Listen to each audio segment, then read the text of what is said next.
السلام عليكم ورحمة الله تعالى وبركاته.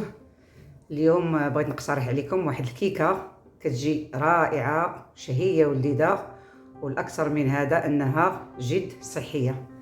تبعوا معايا باش تشوفوا المقادير وطريقة التحضير. بسم الله الرحمن الرحيم. أول حاجة كنلوح واحد القبيصة ديال الملحة، كنضيف 3 ديال البيضات يكونوا بحرارة المطبخ،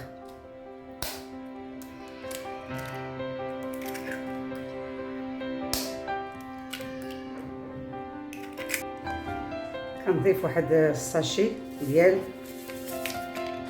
السكر بنكهة زهرة البرتقال سنيدة أو سكر حبيبات، كاس مع مرش. وغادي نخدم بالطراب اليدوي حتى نخلط كل شيء وينسجموا ليا كل العناصر.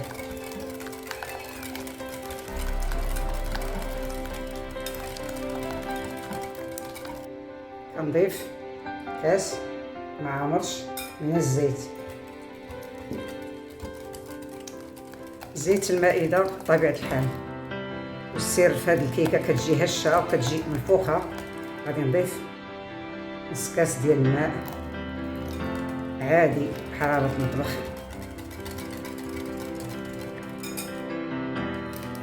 كناخد 2 أكياس ديال الخميرة ديال الحلويات من فئة 8 غرام.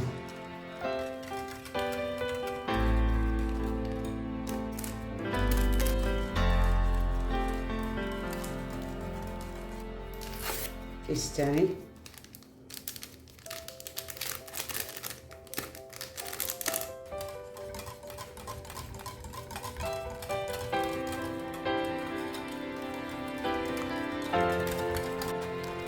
كنضيف الدقيق الابيض،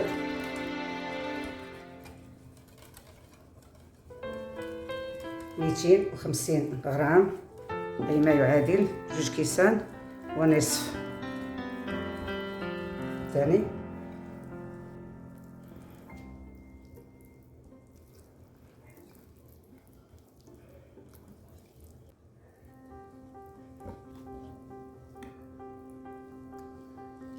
كناخد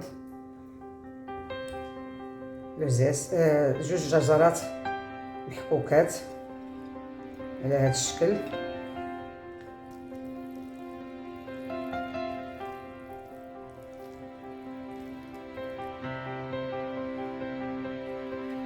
ناخذ المول ديالي بعد ما دهنته بالزبده،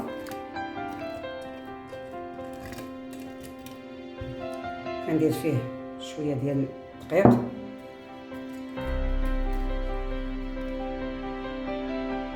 كنخوي الخليط ديالي في المول كتشوفوا.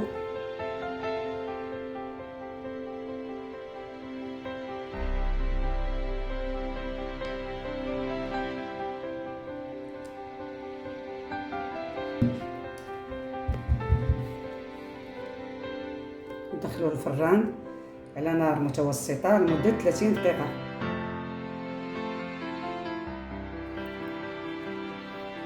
كتشوفوا الكيكه ديالنا هي هذه، يلا خرجتها تقريبا واحد 40 دقيقه اللي خدات ديال الفران.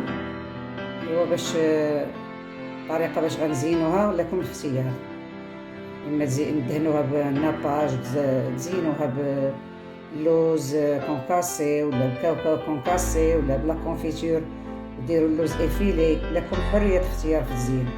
بكم ان شاء الله ملي نقلبها من المول شوفوا كيفاش جات.